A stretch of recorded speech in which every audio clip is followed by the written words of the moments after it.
Hi everyone, सभी का warm welcome है वाईटी योर इंग्लिश शूटर पे। आज सुबह का फर्स्ट एडिटोरियल द हिंदू का पढ़ेंगे। ट्रांसफर्स अनएक्सप्लेन्ड इसका टाइटल है। ये आर्टिकल लिखा हुआ है जुडिशरी में होने वाले ट्रांसफर्स के बारे में, कैसे ट्रांसफर्स की धमकी दे करके जजेस को मैनिपुलेट करवाया जा सकता है। चलिए आर्टिकल को शुरू करते हैं आज के क्विज़ के साथ में। 6 क्वेश्चंस 5 क्वेश्चंस आपके सामने हैं। आर्टिकल को पढ़ें और पढ़ते हुए इन क्वेश्चंस को आंसर करने की कोशिश करें। ग्रामर, वोकैबुलरी और कॉम्प्रिहेंशन इनमें शामिल है। सॉल्यूशंस क्लास के लास्ट में करवाता हूँ। आइए क्लास को शुरू करते हैं।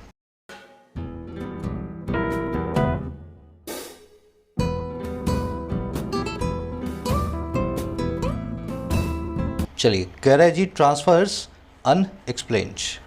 कह रहे हैं बहुत सारे ट्रांसफर्स ऐसे हो रहे हैं जुडिशरी में, न्यायपालिका में, जो कि अनएक्सप्लेन्ड हैं, जिनके बारे में ठीक से बताया नहीं जा रहा, एक्सप्लेन नहीं किया जा रहा। बात आ गई समझ में? इस वर्ड को देख लेना, अनएक्सप्लेन्ड, जिसको एक्सप्लेन ना किया जाए।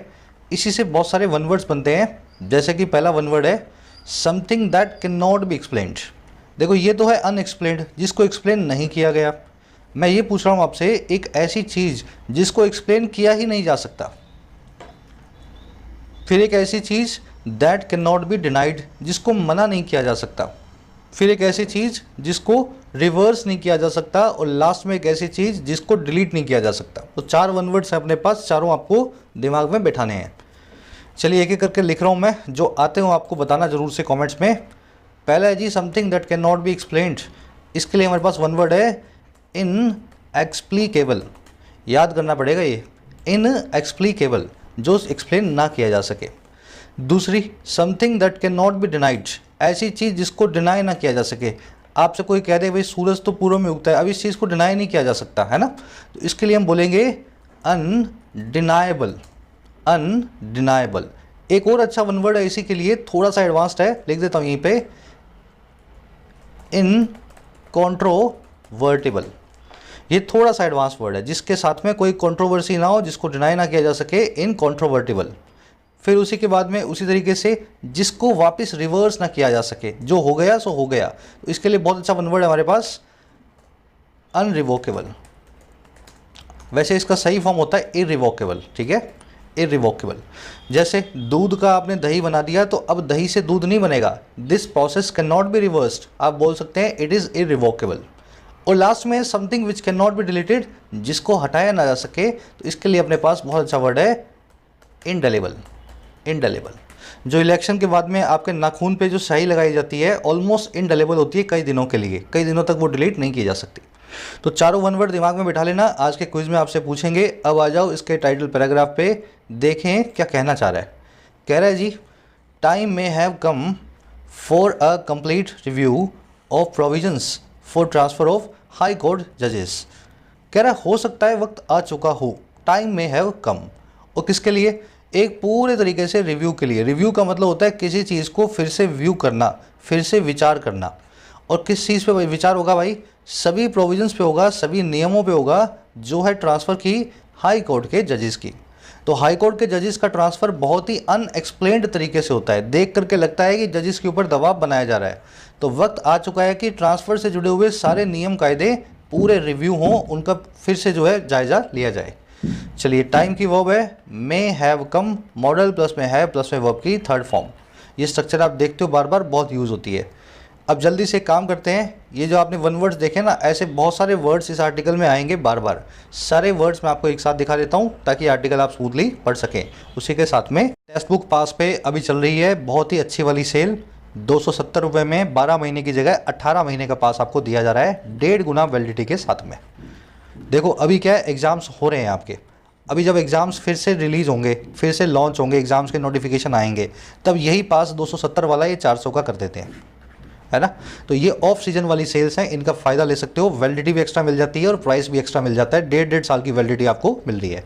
कमेंट सेक्शन में जाओ, फर्स्ट कमेंट में लिंक रखा है पास का, क्लिक करोगे 18 महीने का पास दिखाएगा, 300 रुपये का, 299 का। इस पर अलग से डिस्काउंट लेना है तो कोड लगा लेना YD10। कोड लगाते ही 299 वाला प्राइस हो जाता है 270 का। एक ही पास के अंदर 55,000 मॉक टेस्ट, 640 एग्जाम से कवर्ड है। जाके इसी पास से आप सभी की तैयारी कर सकते हैं। 3 दिनों का ऑफर है, 30 नवंबर तक का। अगर पास लेना चाहते थे तो this is the right time to buy the pass. चलो जी, अपनी वोकैब शीट है। ये वोकैब शीट आपको अवेलेबल होती है टेलीग्राम पे हर रोज़ अपडेट होकर के। आप टेलीग्राम पे जाओ, इस ग्रुप को ज्वाइन करो। ऐसा लिखना है आपको ऊपर @YT योर इंग्लिश ट्यूटर, जैसा लिखोगे आपको ये वाला ग्रुप मिलेगा, इसमें जाकर के ज्वाइन कर लेना। ये शीट आपको मिल जाती है हर रोज़। आज वर्ड्स हमारे पास विम्सिकल से लेकर के डिस्कम्फिचर तक, कुछ नए हैं कुछ पुराने हैं। विम्सिकल वो चीज़ होती है जो फुल ऑफ विम्स हो। विम्स का मतलब होता है मूडीपना, है ना, आपका मूडीपना, इसलिए विम्सिकल को मूडी भी बोलते हैं। एक्सेंट्रिक, वियर्ड, बिजार, मिसफिट और आर्बिट्ररी इसके सिनोनिम्स हैं। आज इसका एक सिनोनिम आप आर्टिकल में देखेंगे, आर्बिट्ररी। जो अपने मूड के हिसाब से कोई भी चीज़ हो जाए वो कहलाती है arbitrary. The youth are fan of whimsical fashion nowadays. जो यूथ हैं, जो नौजवान हैं, वो फ़ैन हैं विम्सिकल फैशन के, मूडी या विम्स वाले फैशन के, आर्बिट्ररी फैशन के आजकल के दिनों में, नाउ डेज। तो ये वर्ड आर्टिकल में आएगा आर्बिट्ररी, ठीक है। अगला वर्ड है इम्पेंडिंग। इम्पेंडिंग का मतलब है जो चीज़ अप्रोच कर रही हो, सर पे मंडरा रही हो, नियर और सर्टेन हो, लेकिन नेगेटिव वे में, अच्छे तरीके से नहीं। अच्छी चीज़ भी तो सर पे आ सकती है ना, उसकी बात नहीं हो रही। आपकी हॉलीडे की डेट्स नज़दीक आ रही हैं, आपको जाना है घूमने गोवा में, वो इम्पेंडिंग डेट्स हैं, तो वो समझ गए ना, वो अच्छी चीज़ है आपके लिए, तो वो इम्पेंडिंग नहीं है, गलत चीज़ों के लिए यूज़ करना है। The leaders of the two countries held parleys to avert an impending war. दोनों कंट्रीज़ के लीडर्स ने पार्लेज को हेल्ड किया। ये पार्लेज वर्ड बहुत बार करवाया आपको। पार्लेज का मतलब होता है निगोशिएशन या बातचीत।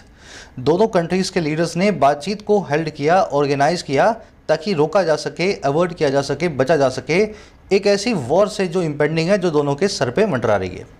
इम्पेंडिंग को लूमिंग, फोर्थकमिंग, इमिनेंट और इन द ऑफिंग भी बोलते हैं। ये फ्रेज बहुत बार देखोगे आप, इन द ऑफिंग, थोड़ा एडवांस फ्रेज है इम्पेंडिंग का सिनोनिम। अगला वर्ड है सरमाइज। सरमाइज, स्पेक्यूलेशन और कंजेक्चर, इंग्लिश में 3 वर्ड्स हैं जिनका मतलब होता है आप इनकम्प्लीट एविडेंस के हिसाब से जब कोई काम करते हो। इनको जुआ भी बोल सकते हैं और अंदाज़ा भी बोल सकते हैं। आ रही बात समझ में? सरमाइज, कंजेक्चर और स्पेक्यूलेशन, तीनों का मतलब है इनकम्प्लीट एविडेंस के हिसाब से कोई काम करना। जुआ ही खेलना होता है। जुए में यही होता है ना, ये होगा वो होगा, इंडिया जीत जाएगी आज, फलाना ढिमकाना। ये तीनों के तीनों वर्ड्स जुए को बताते हैं, जुए वाली काम को बताते हैं। अब ध्यान रखना, सरमाइज और कंजेक्चर तो दोनों नाउन भी हैं, वर्ब भी हैं, लेकिन स्पेक्यूलेशन खाली जो है वो एक नाउन है। इसकी वर्ब फॉर्म होती है स्पेक्यूलेट। स्पेक्यूलेट। आज स्पेक्यूलेशन नाम का नाउन आर्टिकल में आप देखेंगे। Police surmised that their domestic help had stolen the money. Police ने ऐसा अंदाज़ा लगाया कि उनके डोमेस्टिक हेल्प ने, उनके घरेलू नौकर ने ही पैसे चुराए थे, हैड स्टोलन द मनी। तो ये सरमाइज किया था पुलिस ने, एक इन्फ्रेंस निकाला था इनकम्प्लीट एविडेंस के हिसाब से। चलिए, ये वर्ड आएगा आर्टिकल में स्पेक्यूलेशन। अगला वर्ड है इररेफ्यूटेबल। जो चीज़ अनडिनाइबल हो, इनकॉन्ट्रोवर्टिबल हो, इनकंटेस्टेबल हो, इनडिस्प्यूटेबल हो, जिसके ऊपर कोई डिनाई ना किया जा सके, मना ना किया जा सके, वो कहलाती है irrefutable. Nowadays CCTV footage is considered irrefutable evidence of the crime. आजकल सीसीटीवी फुटेज मानी जाती है क्राइम के ऐसे एविडेंस जो इररेफ्यूटेबल है, जिसको मना नहीं किया जा सकता। समझ गए ना? चलो, अगला वर्ड है मैनिफेस्ट। बहुत बार आ रहा है वर्ड आजकल आर्टिकल्स में, बार बार आपका रिपीट भी हो रहा है। इसका मतलब होता है किसी चीज़ का साकार होना, साकार हो जाना, रियल हो जाना। रियलाइज, एक्चुअलाइज और मटेरियलाइज इसके सिनोनिम्स हैं। हर dreams of becoming independent manifested with her selection for the job. उसके जो सपने थे इंडिपेंडेंट होने के, वो मैनिफेस्ट हो गए उसके सिलेक्शन के साथ ही, जॉब के अंदर, नौकरी के अंदर। मैनिफेस्ट होना मतलब साकार होना। ये वर्ड आर्टिकल में देख लोगे आप। लास्ट वर्ड है डिस्कम्फिचर, नया वर्ड है ये वर्ड आता है डिस्कम्फर्ट से या डिस्कम्फिट से। डिस्कम्फिट वर्ब फॉर्म है, डिस्कम्फिचर नाउन फॉर्म है। डिस्कम्फिचर का मतलब होता है ऐसी एम्बैरेसमेंट जो अनसेटलिंग हो। अब ये कैसी होती है? आपने नौकरी दी, नौकरी का एग्ज़ाम दिया और प्रीलिम्स में भी आपका सिलेक्शन नहीं हुआ, ठीक है। घर पे तो बोल दिया था आपने कि मैं तो बनने वाला हूँ, कुछ हुआ आपका प्रीलिम्स में भी नहीं। फिर आपको पता लगा कि आपकी तो तैयारी उस लेवल की नहीं थी कभी। तो ये आपके लिए एक डिस्कम्फिचर का मोमेंट है, एक ऐसी एम्बैरेसमेंट है जो अनसेटलिंग है, जो आपको थोड़ा सा परेशान भी कर रही है और थोड़ा सा, समझ गए ना, शर्मिंदा भी कर रही है। तो ये होता है डिस्कम्फिचर। ये ज़रूरी होता है लाइफ में। जब तक डिस्कम्फिचर नहीं मिलेगा आप चीज़ों को जान ही नहीं पाओगे वो कितनी मुश्किल और कितनी आसान है। Without experiencing discomfiture in life one can never taste success. लिख लेना यहाँ पे ना, सक्सेस। बिना एक्सपीरियंस किए डिस्कम्फिचर को, इस प्रकार की एम्बैरेसमेंट को, कोई भी आदमी टेस्ट नहीं कर सकता है सक्सेस को, यानी कि कामयाबी को। आज ये वर्ड आर्टिकल में आएगा। चलिए, डिटेल में करवा दिए सारे वर्ड्स। अब आ जाओ आर्टिकल पे, एक समरी आपको दे दें किस बारे में लिखा हुआ है। समरी बहुत आसान है। हाई कोर्ट्स के जजेस के ट्रांसफ़र होते हैं और ये होते आए हैं पिछले कई सालों से, जिनको देख करके कुछ समझ नहीं आता कि क्यों हुए हैं, किस वजह से हुए हैं। कहीं ऐसा तो नहीं है जजेस को इसलिए ट्रांसफ़र किया जा रहा है क्योंकि वो सरकार के खिलाफ कोई जो है फैसला देते हैं, या फिर किसी बड़े जज से उनकी दुश्मनी हो गई है इसलिए उनको ट्रांसफ़र किया जा रहा है। तो हमारा आर्टिकल ये कह रहा है कि ये ट्रांसफ़र की प्रोविजंस है, इनको देखना पड़ेगा एक बार फिर से। जुडिशल सिस्टम को और सरकार को इस पूरे सिस्टम के ऊपर रिव्यू करना चाहिए ताकि बिना बात किसी का ट्रांसफ़र बिल्कुल भी ना हो। आज की टोन है सजेस्टिंग, सजेस्ट कर रहा है, साथ में एनालाइजिंग, एनालाइज कर रहा है कि वक्त आ चुका है। ये बातें कब करते हैं अपने, जब किसी चीज़ को एनालाइज कर रहे होते हैं। तो एनालिटिकल और सजेस्टिंग टोन में लिखा हुआ आर्टिकल है। चलिए अब शुरू करते हैं। कह रहे जी द कॉमन क्रिटिसिज्म, कहानी की तरह प्रोसेस करना है इसको, है ना, पूरी कहानी बताई गई है आपको। कह रहे the common criticism that the functioning of the collegium system of judicial appointments is opaque and sometimes arbitrary, seems to hold greater validity in the matter of transfer of judges from one high court to another। कह रहे जी common सा जो criticism है, आलोचना है कि जो functioning है, जो कामकाज का तरीका है कॉलेजियम सिस्टम का और किसकी, जुडिशियल अपॉइंटमेंट्स में। कॉलेजियम सिस्टम क्या है, वो सिस्टम जिसके अंदर भारत में जजेस को अपॉइंट और ट्रांसफ़र किया जाता है। इस सिस्टम को हमारी न्यायपालिका खुद ही चलाती है, सुप्रीम और हाई कोर्ट्स। तो कह रहे सबसे कॉमन जो आलोचना है कि कामकाज का जो तरीका है इस सिस्टम का, जो है जुडिशियल अपॉइंटमेंट्स का, न्यायपालिका में नियुक्ति का। कह रहे ये सिस्टम बड़ा ही ओपेक है, बड़ा ही अनक्लियर है, बड़ा ही धुंधला है। कह रहे और कभी कभी समटाइम्स आर्बिट्रेरी भी है, विम्सिकल भी है, मूडी भी है, जजिस के मूड के हिसाब से भी चलता है। कह रहा है ये जो क्रिटिसिज्म है ना, ये seems to hold greater validity, ये दिखाई देता है होल्ड करता हुआ और ज़्यादा वैधता को, वैलिडिटी को। और किस मैटर में भाई, इन द मैटर ऑफ, इस मैटर में, इस मामले में जो है ट्रांसफ़र ऑफ जजेस का, और कहाँ से, from one high court to another, एक हाई कोर्ट से दूसरी हाई कोर्ट में। आई बात समझ में? आसान सेंटेंस है लेकिन सही तरीके से प्रोसेस करोगे तभी। क्रिटिसिज्म सब्जेक्ट है आपका फर्स्ट, वर्ब्स है इसकी सीम्स, फंक्शनिंग दूसरा सब्जेक्ट है, वर्ब है इसकी इज। ओपेक का मतलब आपको मैंने बता दिया, अनक्लियर हो, धुंधला हो, जो अपरेंट ना हो, जो इक्विवोकल हो, एम्बिगुअस हो, वेग हो, है ना, उसको बोलते हैं ओपेक। धुंधली चीज़ को बोलते हैं ओपेक। ये सिस्टम ही धुंधला है अपने आप में। अच्छा, आर्बिट्रेरी, विम्सिकल, मूडी, बिजार सब एक दूसरे के सिनोनिम है, डिस्क्रिशनरी, कैप्रिशियस, है ना, आर्बिट्रेरी के सिनोनिम्स हैं।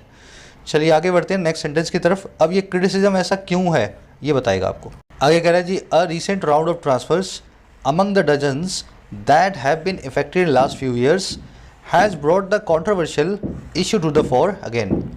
अब देखो इस सेंटेंस को पढ़ने का तरीका बताया मैंने आपको, जिसमें आ जाए 2 डैश। जब भी 2 डैश आ जाएं तो बीच की इंफॉर्मेशन को कर दो अलग और बाकी का सेंटेंस पढ़ लो, आपको सेंटेंस समझ में आ जाएगा। कह रहा है जी रिसेंट राउंड ऑफ ट्रांसफर्स है, ट्रांसफर्स का एक नई श्रृंखला, एक नया राउंड आया है। कह रहा है इस ट्रांसफर्स के राउंड ने ना हैज़ ब्रॉट, ब्रिंग कर दिया है, ले आया है ये आगे, और किसको, इस कंट्रोवर्शियल इशू को टू द फोर, सबके सामने, अगेन फिर एक बार।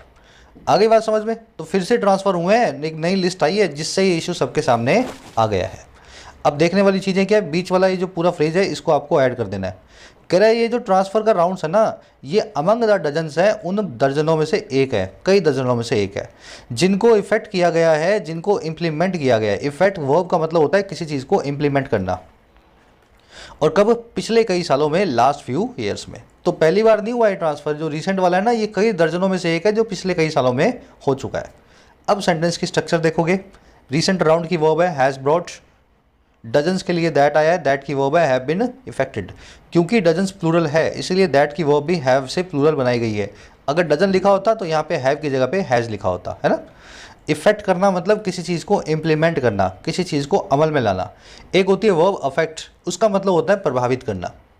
आ रही बात समझ में? अफेक्ट और इफेक्ट दो वर्ब्स हैं। इफेक्ट का मतलब है इम्प्लीमेंट करना, अफेक्ट का मतलब है किसी चीज़ को प्रभावित या इम्पैक्ट करना। चलो और देखना, to the fore, to the fore मतलब सबके सामने। फोर को कभी कभी फ्रंट भी लिखते हैं या कभी कभी ऐसा भी लिख देते हैं टू द फोर फ्रंट, है ना। तो to the fore, to the front या टू द फोर फ्रंट, तीनों का मतलब है किसी चीज़ को सबके सामने, in front of everybody, forward लेकर के आना। चलो आगे बढ़ते हैं। कह रहे जी द लिस्ट इंक्लूडेड 3 जजेस from the Telangana high court and 2 each from the Madras and Andhra Pradesh high courts. कह रहे लिस्ट में कौन कौन शामिल है? 3 जजेस शामिल हैं तेलंगाना हाई कोर्ट से, और 2 हर एक से शामिल हैं, ईच से शामिल हैं, मद्रास से भी और आंध्र प्रदेश की हाई कोर्ट से भी।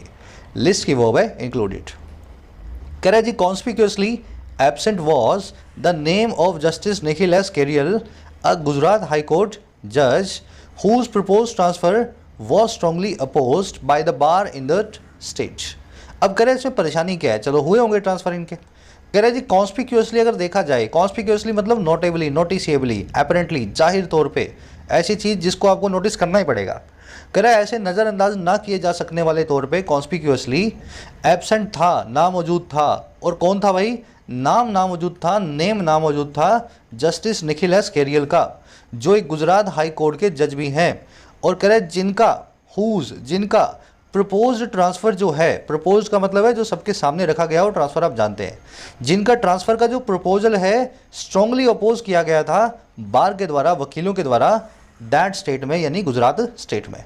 तो ये सबको परेशानी है कि गुजरात के जज साहब थे, जस्टिस साहब निखिल एस केरियल, इनके ट्रांसफ़र को वहाँ की बार ने, हाई कोर्ट के जो है वकीलों ने बहुत अपोज किया था। उन्होंने बोला था कि इन साहब को यहीं रहने दो, मत जाने दो। तो इनको कैसे ना जाने दिया, इनका नाम क्यों उस लिस्ट में नहीं था। आगे बात समझ में, लॉयर्स के कहने पे एक ट्रांसफ़र को रोक दिया गया। समस्या है सारी ये। नेम की वर्ब है वॉज, ट्रांसफ़र की वर्ब है वॉज अपोज्ड। अपोज करना किसी चीज़ को, समझ गए ना, किसी चीज़ को जो है प्रोटेस्ट करना। अपोज को ऑब्जेक्ट भी बोलते हैं, लेकिन ऑब्जेक्ट के बाद में टू लगाया जाता है। अगर यहाँ पे ऑब्जेक्टेड लिखा होता तो टू लगाना पड़ता, अपोज के बाद में टू नहीं आता। कॉन्स्पिक्यूअसली मतलब जाहिर तौर पे या नज़रअंदाज ना किए जाने सकने वाले तौर पे, नोटिसिएबली भी इसको बोलते हैं। और कुछ देखने वाला नहीं है इसमें। अब देख लो, इसी कहानी आपको और बताएगा। कह रहा है जी lawyers took up the issue in support of justice Kariel as well as Justice A Abhishek Reddy of the Telangana high court and the Chief Justice of India met with representatives of the bar from both states। कह रहा है जी lawyers ने take up किया, lawyers ने उठा लिया। टुकअप करना किसी चीज़ को उठा लेना, और कैसे? किसी इश्यू को, किसी मुद्दे को। कह रहा है लॉयर्स ने इस मुद्दे को उठा लिया और किस इश्यू को सपोर्ट में उठा लिया? जस्टिस केरियल के, और साथ ही साथ as well as Justice A Abhishek Reddy के, जो है तेलंगाना हाई कोर्ट में। तो ये मामला सिर्फ गुजरात का नहीं है कि एक जज साहब के लिए वकील इकट्ठे हो गए कि इनको मत ट्रांसफ़र करो। ऐसा ही कुछ जो है तेलंगाना में भी हुआ था। कह रहे आगे, कह रहे जो हमारे चीफ जस्टिस ऑफ इंडिया हैं वो मीट विद भी किए, वो जाकर के मिले रिप्रेजेंटेटिव से बार के। बार का मतलब होता है जजेस का ग्रुप, द बार, है ना, फॉर बोथ द स्टेट्स, दोनों ही स्टेट्स के। तो ये हुआ था, एक स्टेट के लॉयर्स की बात सुन ली, दूसरी स्टेट्स के लॉयर की बात नहीं सुनी चीफ जस्टिस ऑफ इंडिया ने। ये बात है कहने की, देखने की। लॉयर्स की वर्ब है टुकअप, अभिषेक रेड्डी, एक सेकंड, ये अभिषेक रेड्डी जो है कोई सब्जेक्ट नहीं है किसी का। लॉयर्स की वर्ब है टुकअप, चीफ जस्टिस ऑफ इंडिया की वर्ब है मेट विद, है ना, मेट विद। और कुछ देखने वाला है नहीं। द बार का मतलब होता है बार काउंसिल, जजेस का ग्रुप किसी भी स्टेट के अंदर, किसी भी हाई कोर्ट में या सुप्रीम कोर्ट में या सेशंस कोर्ट में जो जजेस का जो रजिस्टर्ड ग्रुप होता है वो कहलाता है बार। कह रहा है फिर भी yet the transfer of justice केरियल alone did not materialise while the transfers of other जजेस वर नोटिफाइड। कह रहा है फिर भी सिर्फ जस्टिस केरियल का जो ट्रांसफ़र है मटेरियलाइज नहीं हुआ, साकार नहीं हुआ, इनका नाम फाइनल लिस्ट में नहीं आया। जबकि जो ट्रांसफ़र्स हैं अदर जजेस के वो नोटिफाई किए गए, लिस्ट में नोटिफिकेशन के तौर पे डाल दिए गए। तो एक जज की, एक जो है स्टेट में किसी बार की बात सुन ली गई और दूसरी स्टेट में बार की बात नहीं सुनी गई। ट्रांसफ़र की वर्ब है डिड नॉट मटेरियलाइज, ट्रांसफर्स की वर्ब है वर नोटिफाइड। मटेरियलाइज का मतलब है किसी चीज़ का सच होना, हैपन अगर, एक्चुअलाइज मैनिफेस्ट होना, रियलाइज होना, साकार होना। करवा चुके हैं ना वर्ड आपको, मैनिफेस्ट, मटेरियलाइज, एक्चुअलाइज। चलिए अच्छा, कह रहे जी reports that the Gujarat High Court Chief Justice was unaware of the impending transfer of Justice Keриयल are correct. It bodes ill for the legitimacy of transfer proposals. कह रहे कि अगर report जो हैं, कौन सी भाई, कि गुजरात के चीफ जस्टिस जो थे वो अनअवेयर ऑफ थे, उनको पता ही नहीं था। और किस बारे में? इम्पेंडिंग ट्रांसफ़र के बारे में। ऐसा ट्रांसफ़र जो इम्पेंडिंग था, जो अभी सर पे मंडरा रहा था जस्टिस अभी जो है केरियल के, और किसका? जस्टिस केरियल का। कह रहा है अगर ये रिपोर्ट्स करेक्ट है ना, ये सही है ना, तो कह रहा है इट बोर्ड्स इल। बोर्ड इल का मतलब है गलत इंडिकेशन देना। ये बहुत ही गलत इंडिकेशन देता है लेजिटिमेसी के लिए, वैधता के लिए, अप्रोप्रिएटनेस के लिए ट्रांसफ़र के प्रपोजल्स की। तो रिपोर्ट्स यही आ रही हैं कि इसलिए इनका ट्रांसफ़र जो है डी नोटिफाई हुआ है जस्टिस करियर का, क्योंकि गुजरात के हाई कोर्ट के चीफ जस्टिस को पता नहीं था इनके ट्रांसफ़र के बारे में। अगर कह रहा है यही बात है तो फिर ये तो और भी गलत बात है। चीफ जस्टिस से बिना पूछे ट्रांसफ़र हुआ भी क्यों जा रहा है किसी जो है हाई कोर्ट के जज का। तो ये सारा जो मामला है कंट्रोवर्सी पैदा करता है। रिपोर्ट्स आपका सब्जेक्ट है, इसको कलर देंगे ग्रीन कलर, ठीक है। और इसकी वर्ब है आर, करेक्ट है ना, इसकी वर्ब हो गई are. Gujarat high court justice subject है, वर्ब है वॉस, इट की वर्ब है बोर्ड्स इल। बोर्ड इल करना, किसी चीज़ की गलत इंडिकेशन देना। इसका बिल्कुल उल्टा होता है बोर्ड वेल, किसी चीज़ की अच्छी इंडिकेशन देना। बोर्ड वेल मतलब अच्छी इंडिकेशंस और बोर्ड इल मतलब बुरी इंडिकेशंस, है ना। इसी से दो फ्रेज बनते हैं, या मैं कह दूँ दो वन वर्ड्स बनते हैं। पहला वन वर्ड है जो ऐसी चीज़ हो जो गुड इंडिकेशन देती हो, एक ऐसी चीज़ जिससे शगुन भरी हो, जिससे शगुन भरी बातें या शगुन भरी इंडिकेशन निकलती हो, तो उसके लिए एक वन वर्ड है अपने पास, आपको बताना है। और बिल्कुल इसका उल्टा है something that gives bad indication, ऐसी चीज़ जिससे अपशगुनी इंडिकेशन आती हो, जो चीज़ ये अपशगुनी हो उसके लिए भी एक वन वर्ड होता है। ये शायद आपको 2 दिन पहले ही कराया है, जो लोग क्लासेस में रेगुलर हैं दोनों वर्ड्स जानते होंगे, डालना कमेंट्स में जिनको अभी भी याद है। चलो ये दोनों वर्ड्स देख लेना, बोर्ड इल बोर्ड वेल। चलो जी आगे बढ़ते हैं। इम्पेंडिंग आप जानते ही हैं, जो अप्रोचिंग हो, लूमिंग हो, सर पे मंडरा रहा हो, जो होने ही वाला हो। लेजिटिमेसी का मतलब होता है वैलिडिटी, किसी चीज़ की वैधता, अप्रोप्रिएटनेस। अनअवेयर के बाद में ऑफ लगाएं, अवेयर और अनअवेयर दोनों अपने बाद में ऑफ लेते हैं। कह रहा है जी no good message is being sent if it is perceived that collegium system heeds the demand made by one set of lawyers but ignores that of another group. कह रहा है जी कोई भी अच्छा मैसेज सेंड नहीं किया जा रहा है, कोई भी अच्छा मैसेज नहीं दिया जा रहा है। अगर ऐसा परसीव कर लिया जाए, ऐसा समझा जा सके, परसीव करना किसी चीज़ को अलग तरीके से समझना, है ना, एक ख़ास तरीके से समझना। अगर ऐसा समझा जाए दैट वो ये कि कॉलेजियम सिस्टम जो है वो हीड करता है, सुनवाई करता है। हीड करना मतलब सुनवाई करना, और किसकी सुनवाई करता है? उन डिमांड्स की जो मेड की जाती हैं वन सेट ऑफ लॉयर्स के द्वारा, लेकिन वो इग्नोर करता है उस डिमांड को जो अनदर ग्रुप से आती है, दैट ऑफ अनदर ग्रुप, है ना। तो ये बहुत गलत चीज़ है। नो गुड मैसेज की वर्ब है इज़ बीइंग सेंट, इट की वर्ब है इज़ रिसीव्ड, यहाँ भी पैसिव वॉइस है, इज़ बीइंग प्लस में वर्ब की थर्ड फॉर्म, यहाँ भी पैसिव वॉइस है, इज़ प्लस में वर्ब की थर्ड फॉर्म। सिस्टम की वर्ब है हीट्स, हीट का मतलब है सुनना, और कॉलेजियम की जो दूसरी वर्ब है वो है ignores. Collegium heats and collegium ignores. Collegium एक सिस्टम का नाम है। चलो अब यहाँ पे एक छोटा सा ग्रामर कॉन्सेप्ट है। पहले आपसे पूछेंगे एक सवाल, हीड के बाद में टू लगाया जाता है, आपने बहुत जगह देखा भी होगा, हीड टू। तो यहाँ पे हीड द डिमांड क्यों लिख दिया, बीच में से टू प्रेपोजिशन को क्यों निकाल दिया गया? देखो वैसे तो बड़ी छोटी सी बात है, ये टू निकाल दिया तो हम लगा देंगे सर, है ना, लेकिन बात बहुत बड़ी है। हीड के साथ में कुछ पंगा है, कभी तो ये टू लेगा और कभी ये टू नहीं लेगा। तो एक बार सोचो अपने दिमाग में कौन सा कॉन्सेप्ट मैं आपसे बात कर रहा हूँ, फिर वो कॉन्सेप्ट तो आपको करवाऊंगा 5 मिनट लगा करके। एक सेंटेंस में और करवा देता हूँ नेक्स्ट पैराग्राफ का, इतनी देर में, है ना, आइडिया लगा लो आप। कह रहे जी ट्रांसफर ऑफ जजेस may be needed for exchange of talent across the country and to prevent the emergence of local cliques या क्लिकेज इन द जुडिशरी। कह रहे जी ट्रांसफर ऑफ जजेस जो है हो सकता है वो ज़रूरी हो, मे बी नीडेड हो। अच्छा क्यों नीडेड हो भाई? एक्सचेंज ऑफ टैलेंट के लिए अक्रॉस द कंट्री, एक कंट्री में एक स्टेट से दूसरी स्टेट में टैलेंट को भेजने के लिए, और रोकने के लिए, प्रिवेंट करने के लिए, इमरजेंस को, उभरने को, और किसके? लोकल ग्रुप्स के, लोकल क्लिक्स के या लोकल क्लिकेज के इन द जुडिशरी, हमारी न्यायपालिका में। तो ये 2 अच्छे रीजन से ट्रांसफ़र के कि अच्छे जजेस को इधर उधर भेजा जाए ताकि वो हर जगह जा करके अपना टैलेंट जो है दिखा सकें, और लोकली जजेस के ग्रुप ना बन जाएं, जजेस और लॉयर्स के आपस में क्लिक ना बन जाए। क्लिक क्या होता है? एक ऐसा ग्रुपिंग जो होमोजीनियस हो, जो एक जैसा हो, जिसमें एक लोगों के एक दूसरे के इंटरेस्ट हो, है ना। जैसे क्वाड है, आसियान है, SCO है, यूनाइटेड नेशंस हैं, ये सभी क्लिक्स हैं जो सेम ग्रुप्स के और सेम इंटरेस्ट के जो ग्रुप्स होते हैं उनको बोलते हैं क्लिक। इमरजेंस का मतलब होता है चीज़ों का उभर करके आना। चलो सेंटेंस बिल्कुल सिंपल है। इसमें एक चीज़ मैं आपसे ये कह रहा हूँ कि आपने अभी सेंटेंस को पढ़ा तो यहाँ से आपका एक RC का क्वेश्चन जो ऊपर आपको मैंने क्विज में दिया था वो सॉल्व हो जाता है ना। तो बीच बीच में क्वेश्चंस को भी देखते रहो, पूरा एक क्विज की तरह जो है ना पूरी एक्सरसाइज को लिया करो। जजेस के ट्रांसफ़र क्यों हो सकते हैं? तो 2 रीजन्स तो ये हो सकते हैं, टैलेंट का ट्रांसफ़र और दूसरा इमरजेंस ऑफ लोकल क्लिक्स को रोकना। आगे बढ़ते हैं। कह रहे जी however the power of transfer has always been seen as a possible threat to judicial independence.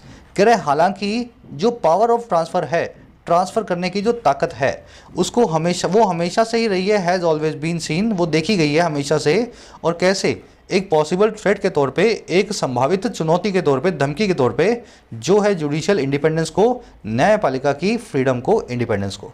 तो ट्रांसफ़र की पावर हमेशा से दिखाई जाती है कि तेरा ट्रांसफ़र कर दूंगा, है ना, मेरे हिसाब से बता, मेरे हिसाब से अपना फैसला रख, अगर नहीं करेगा तो ये आपके लिए एक धमकी भरा जो टूल हो जाएगा, है ना। पावर की वर्ब है has been seen, has always been seen. चलो अब ये ऊपर वाला जो कॉन्सेप्ट है वो देख लो फटाफट से, फिर अपने आगे बढ़ेंगे। कॉन्सेप्ट ये है कि हीड के बाद में टू लगेगा या नहीं लगेगा, ये चीज़ डिसाइड करेगी कि हीड सेंटेंस में क्या काम कर रहा है। ये कई सारे स्पेशल वर्ड्स हैं इंग्लिश में जिनकी नाउन और वर्ब फॉर्म सेम होती है। इनकी नाउन फॉर्म तो अपने बाद में प्रेपोजिशन लेगी, लेकिन वर्ब फॉर्म के बाद में कोई प्रेपोजिशन नहीं आता। ये demand, order, emphasis, stress, heed, attack, access, control, impact और टारगेट सभी के साथ में होता है। इन सभी वर्ड्स की अगर नाउन और वर्ब फॉर्म को देखोगे, या तो वो बिल्कुल वैसी ही है, आइडेंटिकल है, या बहुत मिलती जुलती है। आपको चेक करना है ये वर्ड सेंटेंस में क्या काम कर रहे हैं। अगर तो ये वर्ब्स हैं तो कोई प्रेपोजिशन नहीं लगानी इनके बाद में, और अगर ये नाउन पाए जाएं उस केस में इनकी प्रेपोजिशन फिक्स्ड है, इनके बाद में वो प्रेपोजिशन आएगी। इसलिए स्टूडेंट्स को कन्फ्यूजन होती है, सर हमने तो एक्सेस के बाद में टू देखा हुआ है, आप कह रहे हो कोई प्रेपोजिशन नहीं आएगी। अरे भाई एक्सेस जब वर्ब है तो कोई प्रेपोजिशन नहीं लेगा, लेकिन अगर एक्सेस नाउन है सेंटेंस में तो इसके बाद में टू आ जाएगा, है ना। तो ये कन्फ्यूजिंग कॉन्सेप्ट है उनके लिए जो वर्ब और नाउन का डिफरेंस नहीं कर पाते हैं। अब मैं आपको बताता हूँ एग्जाम्पल्स के जरिए क्वेश्चंस कैसे मिलेंगे। The RBI governor stressed on the need to control on या over the rising inflation. Governor साहब ने स्ट्रेस किया, स्ट्रेस का मतलब होता है जोर देना, इन्होंने जोर दिया उस नीड पे जो है कंट्रोल करने की, और किसके ऊपर? बढ़ते हुए इन्फ्लेशन के ऊपर, राइजिंग इन्फ्लेशन के ऊपर। सबसे पहले तो स्ट्रेस नाम की वर्ब देखो, इसके बाद में लगा हुआ है ऑन। गवर्नर क्या है जी? सब्जेक्ट है, सब्जेक्ट है। स्ट्रेस इसकी वर्ब है ना, वर्ब की सेकंड फॉर्म। और स्ट्रेस वर्ब अपने बाद में कोई प्रेपोजिशन नहीं लेती, तो ये ऑन जो लिखा है ना ये गलत है। समझ में आ गई बात? अगर यहाँ पे स्ट्रेस एक नाउन होता तो इसके बाद का ऑन सही होता, वर्ब फॉर्म में इसके बाद का ऑन गलत है, तो ये जो ऑन है गलत कर दो। और दूसरा कंट्रोल जो है, कंट्रोल ये भी एक वर्ब है, टू कंट्रोल देख रहे हो, एक इन्फिनिटिवल वर्ब है। इन्फिनिटिव, पार्टिसिपल, जेरेंड और मेन वर्ब हमेशा सभी वर्ब्स ही होते हैं, ये सेमी वर्ब्स हैं, मेन वर्ब फुल वर्ब होती है, तो है तो ये भी वर्ब ना। तो वर्ब के फॉर्म में इसके बाद में ऑन या ओवर गलत है, कंट्रोल भी अपने बाद में कोई प्रीपोजिशन नहीं लेता, वर्ब फॉर्म में ऑन नहीं आएगा, ये भी निकाल दो। तो ये सेंटेंस कुछ ऐसा बनेगा, the governor stress the need to control the rising inflation. चलो अगला सेंटेंस देखो, द RBI गवर्नर, ऐसा करता हूँ मैं यहाँ पुट और डाल देता हूँ, थोड़ा सा और अच्छा लगेगा आपको, सेंटेंस और अच्छे से बनेगा। The RBI governor put stress on the need to gain control on या over the rising inflation. RBI governor ने पुट किया स्ट्रेस को, दबाव को रखा उस ज़रूरत पे जो है पाने की कंट्रोल को बढ़ते हुए इन्फ्लेशन के ऊपर। अब देखो यहाँ पे जो गवर्नर है ये सब्जेक्ट है और वर्ब बन चुकी है पुट। पुट का मतलब है रखना, और स्ट्रेस जो है इस वर्ब का ऑब्जेक्ट है, एक नाउन है। अब यहाँ पे ऑन आएगा, आ रही बात समझ में? और वैसे ही टू गेन यहाँ पे इन्फिनिटिव है, इसका ऑब्जेक्ट है कंट्रोल, एक नाउन है, यहाँ पे भी ऑन या ओवर आएगा। कंट्रोल के बाद में ऑन भी आता है, ओवर भी आता है ना। तो इस तरीके से यहाँ स्ट्रेस के बाद में ऑन ठीक है, यहाँ कंट्रोल के बाद में ऑन या ओवर ठीक है। वैसे ही you need to heed to the advice of your parents, आपको ज़रूरत है अपने पेरेंट्स की एडवाइस को हीड करने की, सुनने की। यहाँ पे हीड एक वर्ब है, कोई प्रीपोजिशन नहीं लेगी, टू को निकाल दो। लेकिन यहाँ देखो, you need to pay heed to advice of your parents, यहाँ पे नीड वर्ब है, टू पे यहाँ पे एक इन्फिनिटिव है, और इसका ऑब्जेक्ट है हीड नाम का नाउन। हीड नाउन का मतलब होता है सुनवाई, वर्ब फॉर्म में सुनवाई करना, नाउन फॉर्म में सुनवाई। तो यहाँ पे एक नाउन है, इस चक्कर के अंदर ये टू बिल्कुल ठीक है। तो बस यही समझाना चाह रहा हूँ मैं, हीड जब नाउन होता है अपने बाद में टू लेता है। यहाँ सिस्टम जो है कोलिजियम, इसकी वर्ब है हीड, हीड अब वर्ब अपने बाद में टू नहीं ले रही है, इसलिए डिमांड लिखा हुआ है। लेकिन अगर ऐसा लिखा होता द कोलिजियम सिस्टम, यहाँ लिख देते पेज हीट्स, तो यहाँ पे टू लगाना पड़ता। अरे बात समझ में, इसको नाउन बना दो और अभी टू लगा दो। तो मेरे ख्याल से कॉन्सेप्ट ये क्लियर हो गया होगा आपके दिमाग में। थोड़ा सा कंफ्यूजिंग है, लेकिन एक बार इसको ध्यान से समझोगे ना लॉजिक के साथ में, तो बड़ा आसान कॉन्सेप्ट है। बस ये वर्ड्स आपको याद कर लेने हैं, नाउन फॉर्म में प्रीपोजिशन फिक्स्ड है, वर्ब फॉर्म में कोई प्रीपोजिशन नहीं आएगी। स्क्रीनशॉट ले लो इसको, एक प्यारा सा, सुंदर सा, साफ सुथरा सा। चलो अब लास्ट के 4 सेंटेंसेस आपको दे रहा हूं मैं, सेंटेंस 1, सेंटेंस 2, सेंटेंस 3, सेंटेंस 4 खुद से करोगे और कमेंट्स में डालोगे किस में 4 लगाना है। सेंटेंस ऐसे लिख दो ना, सेंटेंस 1 में 4 निकालना है, सेंटेंस 2 में 4 रखना है ना, ऐसे लिख दोगे तो भी आंसर बन जाएगा। तो 4 सेंटेंसेस को सभी लोग खुद से ट्राई करेंगे इसी फॉर्मूला को यूज़ करते हुए। चेक करो ऑर्डर क्या काम कर रहा है, चेक करो ऑर्डर यहाँ पे क्या काम कर रहा है, चेक करो यहाँ पे डिसाइड क्या काम कर रहा है, अटैक क्या काम कर रहा है ना। चलो बढ़े आगे। अब आगे कह रहा है जी, कह रहा है जी इवन, ये ऊपर वाली बात समझ गए ना, जुडिशरी में ट्रांसफ़र इसलिए किए जाते हैं और इसलिए नहीं किए जाने चाहिए। कह रहा है जी even under the collegium system it seems it is difficult to dispel the impression that the threat of transfer hangs over every जजेस हेड। कह रहा है यहाँ तक कि जो कोलिजियम सिस्टम आजकल चलता है इसमें भी दिखाई देता है इट सीम्स कि ये बड़ा डिफ़िकल्ट है डिस्पेल करना, डिसरिगार्ड करना, नज़रअंदाज करना इस इम्प्रेशन को, इस छवि को, दैट वो ये कि जो थ्रेट है, जो चुनौती या धमकी है ट्रांसफ़र्स की, वो हैंग ओवर करती है, सर मंडराती है हर जज के सर पे, एवरी जज इज हेड। इट की वर्ब है सीम्स, इट की वर्ब है इज, थ्रेट की वर्ब है हैंग्स ओवर। डिस्पेल करना, किसी चीज़ को रिमूव, डिसमिस, एलिमिनेट करना, नज़रअंदाज करना, डिसरिगार्ड करना। आगे कह रहा है जी the memorandum of procedure is clear that a जजेस consent is not necessary to effect a transfer. कह रहा है जी जो प्रोसीजर का मेमोरेंडम है, मेमोरेंडम ऑफ प्रोसीजर का मतलब है प्रोसीजर की कार्यप्रणाली, ट्रांसफ़र की प्रोसीजर का पूरा जो है नियमों का जो सिस्टम है ना, उसको बोल सकते हैं मेमोरेंडम। कह रहा है जो सिस्टम है, प्रोसीजर है, वो क्लियर है, इस चीज़ को लेकर के साफ है। और किस चीज़ को लेके भाई, दैट वो ये एक जज की हामी, एक जज का एग्रीमेंट नेसेसरी नहीं है, ज़रूरी नहीं है इफ़ेक्ट करने के लिए, प्रभाव देने के लिए एक ट्रांसफ़र को, एक समझ गए ना ट्रांसफ़र को। तो जज से पूछने की ज़रूरत नहीं है कि मतलब उसकी कंसेंट नहीं होनी चाहिए। अगर वो ना बोल रहा हो, अगर आपको ट्रांसफ़र करना हो तो आप कर सकते हो बड़े आराम से बिना जज के हाँ भरवाए भी। मेमोरेंडम प्रोसीजर की वर्ब है इस, कॉन्सेंट की वर्ब है, कॉन्सेंट की वर्ब है इस। कॉन्सेंट का मतलब होता है एग्रीमेंट, है ना, आप ही किसी चीज़ को लेके अप्रूवल। कह रहे the current norm is that all transfers ought to be in public interest, that is for better administration of justice throughout the country। कह रहा है जी करंट नॉर्म क्या है, वो ये है कि ट्रांसफ़र जो है होने चाहिए, ought to be, क्या होने चाहिए, पब्लिक के इंटरेस्ट में, जनहित में, लोगों की भलाई में। जिसका मतलब ये है दैट इज़ का मतलब होता है, जिसका मतलब है ये फॉर बेटर एडमिनिस्ट्रेशन, अच्छे से एडमिनिस्ट्रेशन के लिए होने चाहिए, जस्टिस के, न्याय के, पूरी कंट्री के अंदर, पूरे देश के अंदर। एडमिनिस्ट्रेशन ऑफ जस्टिस का मतलब है जस्टिस को डिस्ट्रीब्यूशन जो होता है, जस्टिस को दिए जाने का जो काम है। तो करंट सिस्टम, ये करंट नॉर्म यही कहती है कि ट्रांसफ़र इसीलिए करना है कि अच्छे से न्याय मिल सके लोगों को, जनहित में ही ट्रांसफ़र हो।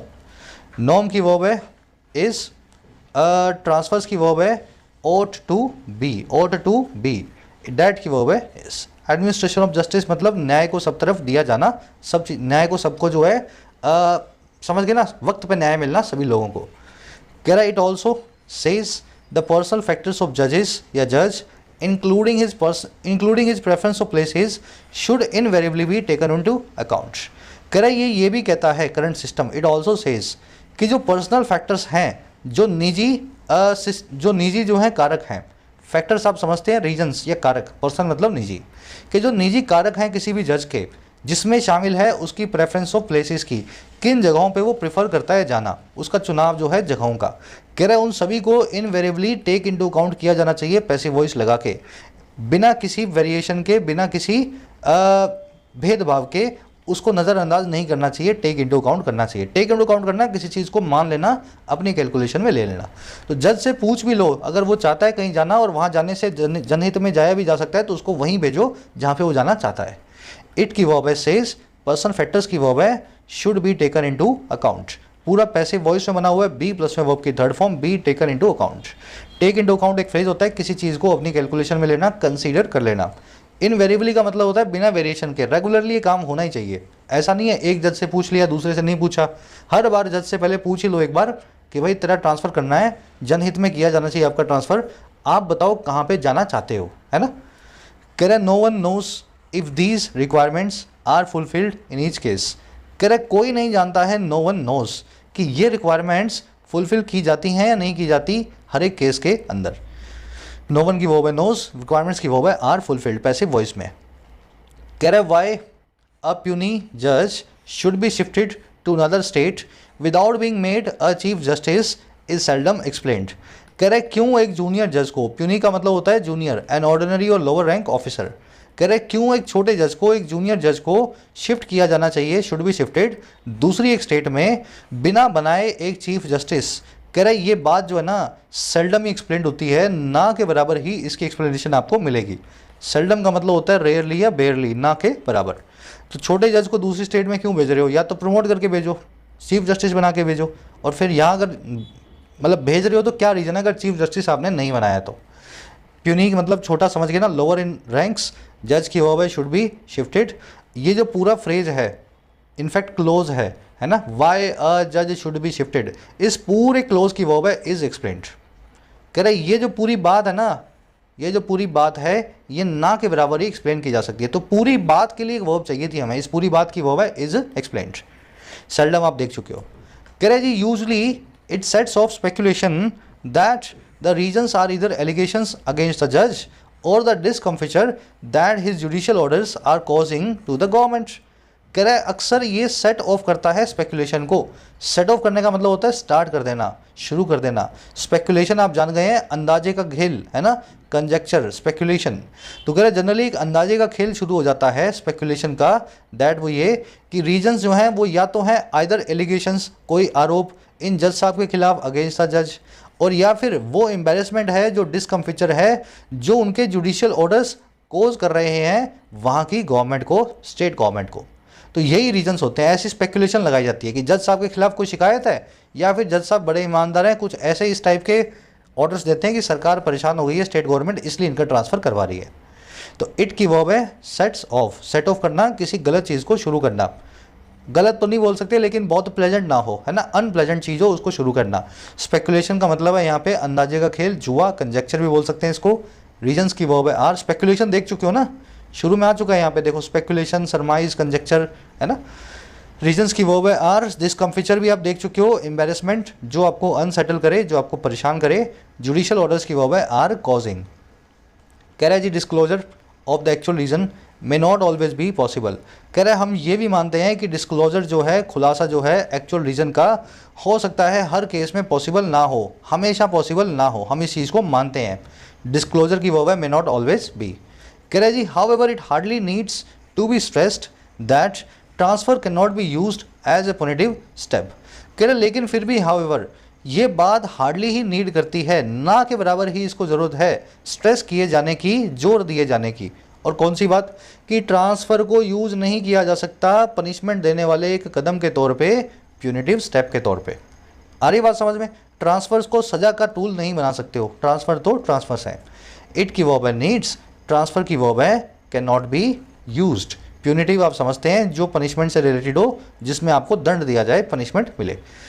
कह रहे जी this the time may have come for a complete review of the provisions for transfer of high court जजेस। कह रहे जी हो सकता है जी वक्त आ चुका है, टाइम मे हैव कम, फिर से एक रिव्यू के लिए, फिर से एक पुनर्विचार के लिए सभी उन प्रोविजंस का, सभी उन नियमों का जो है जजेस के, हाई कोर्ट के जजेस के ट्रांसफर्स का। चलिए टाइम की वर्ब है मे हैव कम। सिंपल आर्टिकल आज का लेकिन इन्फॉर्मेटिव है, पूरा कहानी की तरह समझा होगा तो एक एक चीज़ आपके दिमाग में बैठ गई होगी, घटनाएं जो है क्रोनोलॉजिकल ऑर्डर में आ गई होंगी, है ना। आज का क्विज आपको दिखा रहे हैं, जल्दी से आ जाओ, इसको सॉल्व करते हैं। 6वें में आपसे कॉन्स्पिक्यूअस का एंटोनिम पूछा है, तो आपसे एक एडवर्ब आई थी कॉन्स्पिक्यूअसली, कॉन्स्पिक्यूअसली, तो वहाँ पे कॉन्स्पिक्यूअस एडजेक्टिव से ही वो एडवर्ब बनी हुई थी। अब उस एडजेक्टिव का बिल्कुल उल्टा आपसे पूछ रहा हूँ, थोड़ा सा आइडिया लगाना पड़ेगा आपको खुद को, है ना। 6वां क्वेश्चन का आंसर तो कमेंट में डाल रहा हूँ मैं, एक बार खुद से आइडिया लगाओ और इसके एंटोनिम को निकालो। 5वें में 2 एरर्स मिलेंगी, पहली एरर मिलेगी इस वर्ब के आसपास और दूसरी एरर मिलेगी इस वर्ब के आसपास। ये वर्ब भी हो सकती है, नाउन भी हो सकता है, चेक कर लेना। इन दोनों वर्ड्स के आसपास आपको एरर्स मिलेंगी 4थे 5वें में। 3rd में पूछा है ऐसी चीज़ जिसको डिनाई नहीं किया जा सकता, तो 1 वर्ड्स आपको ऑलरेडी पता है, डिनाई ना की जा सकने वाली चीज़ के लिए। 3-4 करवाए हैं, जो भी एक आता हो करवा लिख देना, 1 या 2 जो भी आते हो इसका आंसर कर देना, ठीक है। कोई ऑप्शंस आपको नहीं मिल रहे हैं यहाँ पे। 2nd में आपसे पूछा है इनमें से कौन सी चीज़ फैक्चुअली करेक्ट है, तो 4 स्टेटमेंट्स दी गई हैं, 2 स्टेटमेंट जस्टिस अभिषेक रेड्डी को लेकर के और 2 जस्टिस निखिल एस केरियल को लेकर के। तो सही स्टेटमेंट को चूज़ कर लो। कहीं पे मैंने लिखा है ये वाले जज इस कोर्ट में है, इनके ट्रांसफ़र को अपोज किया गया था। कहीं लिखा है कि ये वाले जज इस कोर्ट में है, इनके ट्रांसफ़र को सपोर्ट किया गया था। तो सही मिला ना आपको, कौन सा जज कहाँ पे अपोजिट था और किसके ट्रांसफ़र को सपोर्ट या अपोज किया गया था, है ना। निकाल लो, कमेंट में मैं आंसर डाल रहा हूँ फर्स्ट में, पहले आप अपना निकालो फिर मेरे आंसर से मैच करना। फर्स्ट आपसे पूछा है इनमें से कौन एक रीज़न नहीं होना चाहिए जैसा कि पैसेज में बताया गया है, और किसका, ट्रांसफ़र ऑफ जजेस का नहीं होना चाहिए। शुड नॉट बी, इस नॉट नाम के वर्ड पे ध्यान देना। कौन कौन सा रीज़न नहीं हो सकता, एक्सचेंज ऑफ टैलेंट नहीं हो सकता, जजेस की होम सिकनेस नहीं हो सकती, पब्लिक इंटरेस्ट में ट्रांसफ़र नहीं हो सकता, या फिर लोकल ग्रुपिंग्स के ऊपर कंट्रोल पाने के लिए ट्रांसफ़र नहीं हो सकता। मेरे ख्याल से वैसे भी निकल जाएगा आपके कॉमन सेंस से, और जिसने आर्टिकल पढ़ा है वो वैसे भी निकाल देगा। सही आंसर को निकालो। फर्स्ट कमेंट में इसी वीडियो के नीचे, इस लेक्चर के नीचे आंसर्स रखे हैं हिंट्स के साथ में, जाके चेक कर लो। आउट ऑफ 5 आउट ऑफ 6 कितने मार्क्स मिले ज़रूर से बताना। मुलाकात होगी आपसे कल की वीडियो में। कोर्सेज अवेलेबल है ऐप पे, कमेंट सेक्शन में जाके ऐप को डाउनलोड करो। फर्स्ट कमेंट में रखी है राइटिंग, एसएससी और बैंक्स तीनों का भरपूर कंटेंट अवेलेबल है, प्लेंटी ऑफ प्रैक्टिस सेशंस हैं। अब आपका काम है मेहनत करना, है ना, मेहनत तो आपको ही करनी पड़ेगी। चलिए, अंटिल देन साइनिंग आउट। कोई क्वेरी होती है कोर्स से रिलेटेड तो ये टीम का नंबर है, व्हाट्सअप करके टीम से बात कर सकते हो ओवर द